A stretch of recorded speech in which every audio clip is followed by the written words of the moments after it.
What's up, guys? It's Josh from Soul Studios. I wanted to make a video to share a recent win I had with some friends of mine, Mike Myers and Kendra Dantes. We worked on a song called Doomsday together, and it ended up being placed on a new show that's on NBC this fall called Found. I haven't really talked about it much on the channel up to this point, but music licensing has been a big part of what I've done for the last probably 10 to 15 years. I started an independent record label and publishing company in 2008 and quickly realized that music licensing was going to be a really good source of extra revenue for artists, and it's still true today. So if you're interested in music licensing in general, I'm going to try to make more content on that moving forward on the channel. So the way this works is I've worked with my friend Mike. He's a songwriter and producer out of Nashville that also teaches online about songwriting for guitar specifically, so I will link to all that in the description. And we met each other online about 8 years ago. We were taking a music licensing course together, and we were at the stage of the course where everybody was sharing their work, and we heard each other's stuff and liked what we heard and got in touch. And then this is the first time I've worked with Kendra.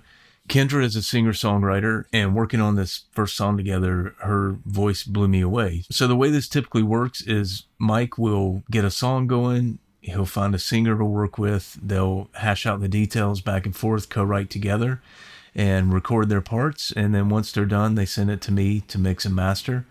And we've had a lot of success with that formula for getting songs on TV shows, commercials, etc. And so for this one, I saw the title Doomsday, and before I even hit play, I was like, well, this is probably going to be a pretty big sound. And I was right. So hearing the tracks and hearing Kendra's voice, I was like, oh my gosh, this is so good. So let me play you just a little bit of the dry vocal and piano of how I got it, and then I'll get into my thought process of where I went from there with choosing the compressor and the settings, etc. So here we go. We're looking up to the sky, searching for a reason why. As you can hear, very breathy, very light, very emotional vocal in the verses. But as we hear more of the production, it ends up being a really big chorus. So the main thing to me when I hear a vocal is, what story are they telling? What emotion are they trying to convey? As far as I understand, Kendra records herself at home in her studio. Mike does his production in his home studio. I'm mixing and mastering here in my home studio.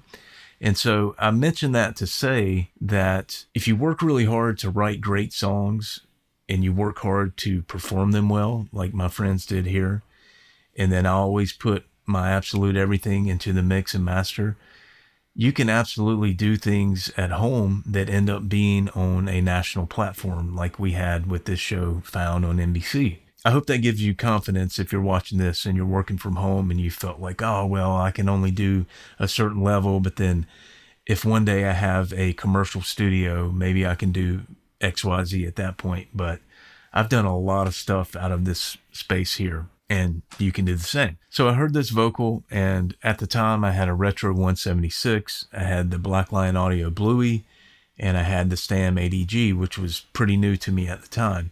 I just started cycling through all three, sometimes just one at a time, sometimes two of them together. You guys know I love the 176 and the Bluey so much, but for this particular one, the Stam ADG in A mode just had this top end thing that really helped the vocal shine through. And in a lot of modern pop and rock music, especially female vocals, they're very airy on top, and so I knew I wanted to do that to be very current, to be very modern, and to set us up to have the most success with what we hoped this song would do. I put it in A mode. I did 4-to-1 ratio attack, a little bit slower than the middle and fastest release, which is pretty typical, CLA kind of blue stripe vocal sound. And it was cool, but again, I heard this vocal. I'm like, man, this is a really special singer, a really special vocal, and I just really want to push myself to see what I can come up with here. And so where I landed was somewhere that I hadn't been before with the ADG. What I ended up doing, and I'll show you some B-roll now so you can see the exact settings, but I ended up doing all buttons in, and the attack was on about 6, release on about 2, And I'll also show you the input and output settings. But basically, on that setting, it just made this vocal just jump out of the speakers, but it was still very controlled and doing the kind of gain reduction that I was looking for as well. But it had this really cool top end thing and just this liveliness that came to the vocal. After I put the Stam ADG, and that ended up being the only compressor, you ended up with a vocal that sounded more like this. We're looking up to the sky, searching for a reason why.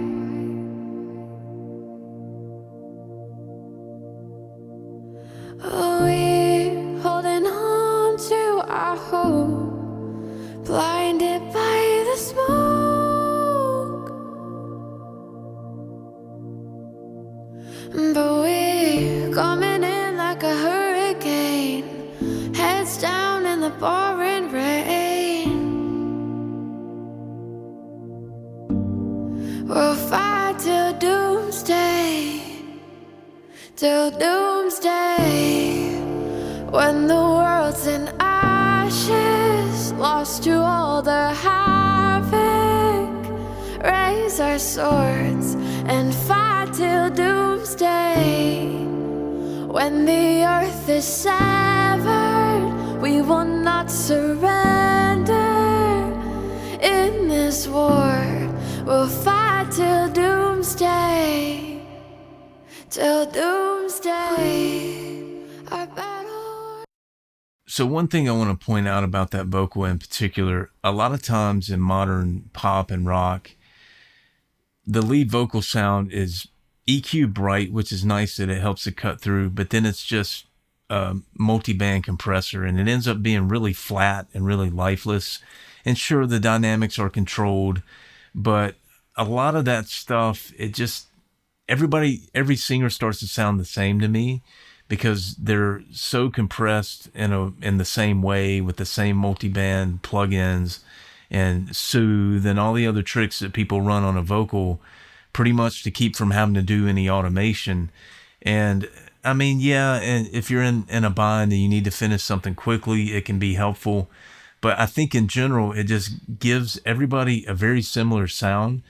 And so this artist sounds a lot like this other artist because they're overtuned and they're overcompressed with plug-in multi-band compressors.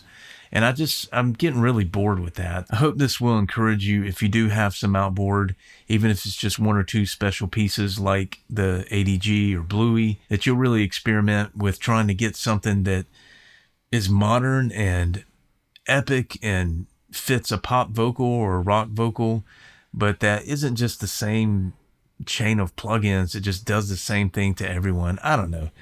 I don't want to get off on too much of a rant, but I was just really happy with this particular sound.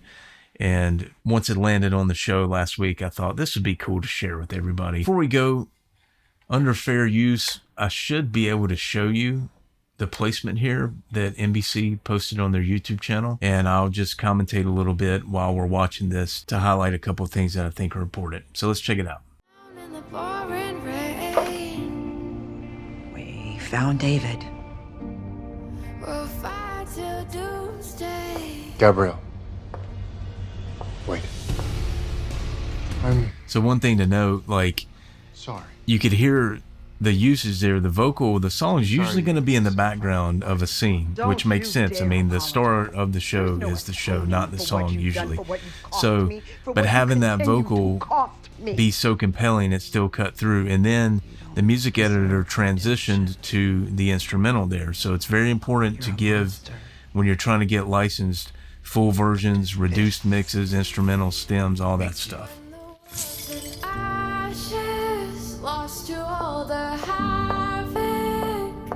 Raise our swords, we'll fight till doomsday.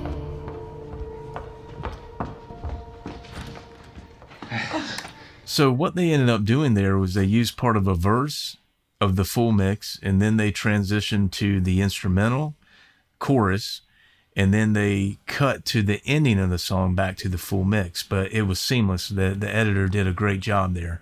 But again, it's so important when you're going for music licensing placements, you need to have all your ducks in a row. Anytime I do songs with Mike, They get a full mix. They get an instrumental mix. They get a reduced mix, which is basically like with this one, if there's a piano and a vocal or some way that you can cut it down to be almost like an unplugged version or a acoustic version that makes sense. And I don't just mute stuff. I'll change the mix a little bit because sometimes this had quite a bit of reverb and effects to match the huge sound. And then when you strip that down, it was a bit much. So I pulled the vocal effects back on that reduced mix. And then you get stems, and I always split up stems in a way that makes sense, that will make it easy for an editor like this to work with however they want to work around the picture. So anyway, this was cool for us guys. It never gets old. I had my first song on TV probably close to 15 years ago now. And honestly, it still feels so cool and so exciting every time. It really helps the artist. It helps the producer. It helps the mixer. Everybody wins. So if it's something that you haven't done yet, I hope this will encourage you. If you have a Stam ADG, I hope that you'll maybe give this all buttons in setting a try. And in general, I just wanted to share a win with you guys. Sometimes in this business, it can get a little rough. We can get a little bit down. But this was a cool moment for us. So congratulations, Mike. Congratulations, Kendra. Look forward to working on the next one soon. And I appreciate you guys taking the time to watch. If you will, subscribe, like the video, ring the bell before you go. It really helps the channel, and I greatly appreciate it. If you got value from this, consider clicking the heart, sending a little something to the channel. I'm independent. I've actually said no to some things that would probably surprise you because I do want to stay independent, and I don't want to have to say or do things that aren't honest for the sake of making money. So anyway, I appreciate it. I'll be back again soon. Thanks, guys. And we'll